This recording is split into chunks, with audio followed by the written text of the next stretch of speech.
Hey everybody, I'm Richard Crouse and welcome to Booze and Reviews. Today I'll have a drink and a think about Wrath of Man. It's a heist film, it's a revenge film, it sees director Guy Ritchie reunited with his trademarked tricky storytelling style, Jason Statham, and the ruthless violence that made his early movies such eye-poppers. Statham plays H, a man of few words with a mysterious past. I know, there's a big surprise. He takes a job as a security guard for an armored car company where a recent robbery has left 3 people dead and made everyone who works there really uneasy. To the shock and awe of his co-workers though, H reveals a special set of skills when some very bad people attempt to rob one of the company's cash trucks. As the bodies pile up, H's lethal past is exposed, and it becomes clear that he didn't take this job at the armored car company simply for the week-to-week paycheck. I need to know who killed my son. The tree has been shook, and it's been shook hard. We've scorched earth. You started by saying you'd do anything. But what I'm hearing is, you think you've done everything. I can see it's going to be a long night. Okay, what to drink while having a think about Wrath of Man? Let me buy you a beer. Just make sure you drink it over there. Some sort of shot seemed obvious, like hardcore, slightly dangerous, but pouring an ounce or two of booze into a shot glass didn't really make, I don't think anyway, for much of a video. So I decided to go for something just a little bit more complicated and a little bit more entertaining. I came across a drink called the Queen's Wrath, a cocktail that pays tributes to Statham's English roots and, like the man himself, packs a mighty punch. You'll need some tequila, like this, some lemon juice, some simple syrup, I'll teach you how to make that, an egg, and the coup de grace, some red wine. We start, like all my favorite cocktails do, with a cocktail shaker. Got a little bit of ice in there. We're gonna take some tequila. I'm using Astral tequila. You can use whatever you happen to have on the shelf, but you take 1.5 ounces of that. So a good dollop of tequila, which I think Jason Statham would totally approve of. We've got about 3/4 ounce of lemon juice. I'm going to throw that in.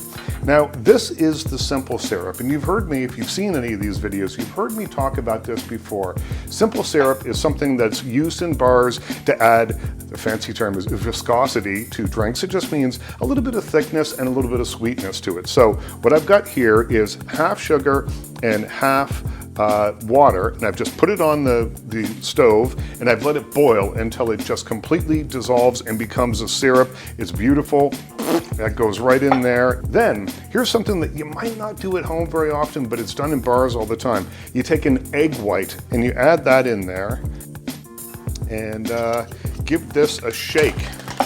It's important to really give that a shake because the longer you shake it, the more hectic, the more Jason Statham you put into it, the frothier that egg white is going to get, and it's going to be just beautiful by the time we're ready to present the drink. We take off the lid here, we pour the frothy beautiness of that in there, and look at that, that's great. That looks like a professional cocktail. Now here's kind of the weird part. Again, all these cocktails that I've been making lately seem to have some kind of odd element to them. Well, this one is a little bit of red wine that you're going to add in, and you're going to pour it over the back of a spoon, and hopefully it's going to layer just at the very top of the drink and give you kind of a cool color. You see it there? 2 layers, it looks beautiful. It's called the Queen's Wrath. I think Jason Statham would approve of this. What did you say? All right, let's give this a taste and see what it's like. It's good. You would think that this would taste like a daiquiri with a side of red wine or a margarita or something, but it's more complicated and tastier than that. The lemon really accents the tequila, but the red wine kind of smooths out the whole thing, and the egg white gives it this really like delicious, lovely thick foam. Well, let's finish this and we'll get to the main attraction, a drink and a think about Wrath of Man. I can do it in 2 weeks.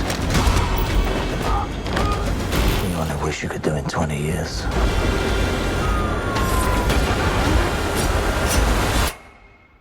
Okay, so I've got my drink, but what did I think about the movie?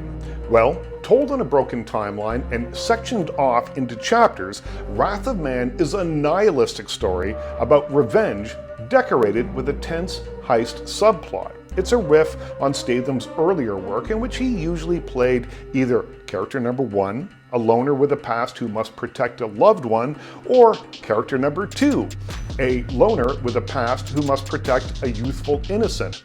Here he kind of riffs on both. He shakes things up by showing a disregard for the lives of many, many people while avenging the loss of a loved one. Gone is the jokey Statham of Spy.